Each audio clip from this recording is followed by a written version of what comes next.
Yep. Yep. It's a lot of information in these books, man.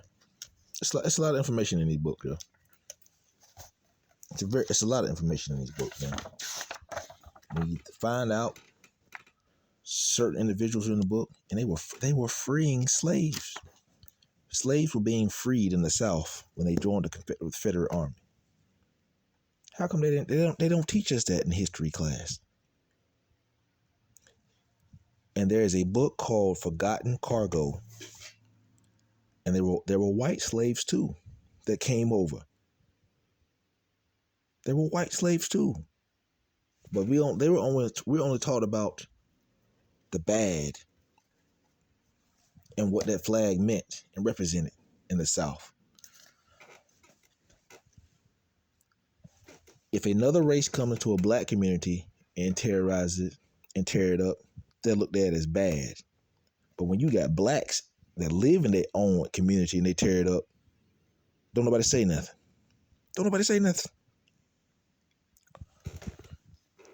It's crazy how people can't read between the lines. There was a black slave owner. His name was John Carruthers Stanley. He was a black slave owner. He came up with the phrase, I don't know if people ever heard it before.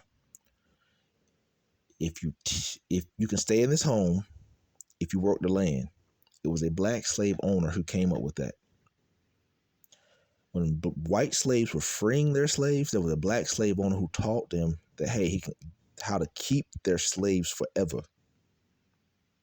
Have y'all not noticed people ain't paid attention to certain people that come in the community and buying homes and renting them out? Most of them are black, yes. But if they ain't trying to let you own the home, you'll become a slave to them because you have to pay them to stay there. But there was a black slave owner who came up with this. You had black slave owners who owned more slaves than white. Some of them were prominent. They came from South Carolina, some of them. Then you had some in North Carolina too. You had some of them came from New Bern. It's very important to learn your family's history and last name, and also learn the plantation they came from, how they got their freedom papers, and some of the character traits they carried on. It's very important for people not to just go off of what they're taught. Learn how to read past man. Read between the lines, yo. That's why they're trying to get rid of certain books. Like I said, that book that's called Forgotten Cargo, it talks about the white slaves that came over here to America. It's crazy how we're not taught about this in history class. We're just taught about the bad effects that it had, the flaws that it had. But when you have blacks in certain communities that are tearing it down themselves, don't nobody say nothing. But let white people start coming over and across the line and start doing it. Then y'all gonna hoorah, protest, tear up your own communities that we live in, yo. This thing is bigger than what the normal eye can see. I don't care how nobody feels about me. But the truth is hidden in old texts that some people don't even know how to go. Some people don't even know how to go to the library and look up certain books, how to get the information.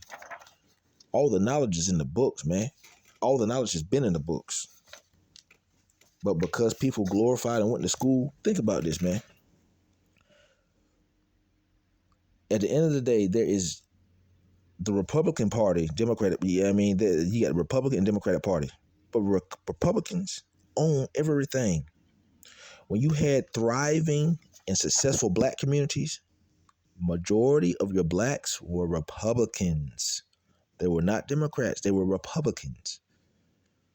They gave Democrats a position to make them feel like they was something important. Say what you want to say. Majority of your prominent blacks were Republicans. Democratic Party came into place when government started giving Section 8 housings, EBT cards. When the government started giving people free stuff, a lot of people voted and signed up for that. A lot of people signed up, and the majority were black. Yeah, and it affects the brown people too. And I don't know what to say, but I think greed set in and created some type of a lifestyle that people glorified, not realizing when a lot of them people left those rural communities, they left their inheritance.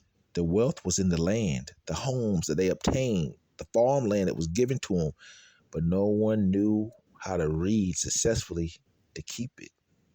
So they lost it. They were taught to go to school, get an education, go to these HBCU colleges, and some of them don't even meet the standards. Here's what I'm going to say about that. The only thing that has value at some of those colleges is the land that it sits on. The land that it sits on. The knowledge, education is free. The knowledge is in the books. You have to learn how to read and comprehend what it is you're reading, no matter what it is. Because you have a lot of people can read, and they can read big words, but they can't comprehend what it was. They had to be taught what it was they just read. That's the problem. Education and knowledge, it takes place in the home, man. That's where your wealth and your value, your true value is. It's at home, in your children. This is not just a black and white thing. It's a human race thing. Human race. People can say what they want to say about me. When you had blacks that were in the Confederate Army that rose to be majors, they were, what? They don't teach us that in history class? Why is that? They keep us divided. It's strength and unity. But the only thing that brought unity into America was what? The army and law enforcement and first responders and hospitals. Because you got all kinds of races working in the hospitals or in the courthouse. People don't, man. Y'all need to learn how to read, man. When this man rose up, he became a major in the Confederate Army. Come on, man. And they were freeing slaves. People don't take, man, this is, knowledge is power. And if people took the time and realized that, hey, man, we are all the same. Look past the skin color. Realize there's one race, a human race. They keep us divided. They try to control the dollar. And guess what? Don't neither one of us really own it. They print money every day from trees. Give glory to God. Give glory to God. Learn how to read, man. Learn history, too. It's important to know where you're going. But you have to learn first to know where you come from. Y'all be blessed. Be encouraged.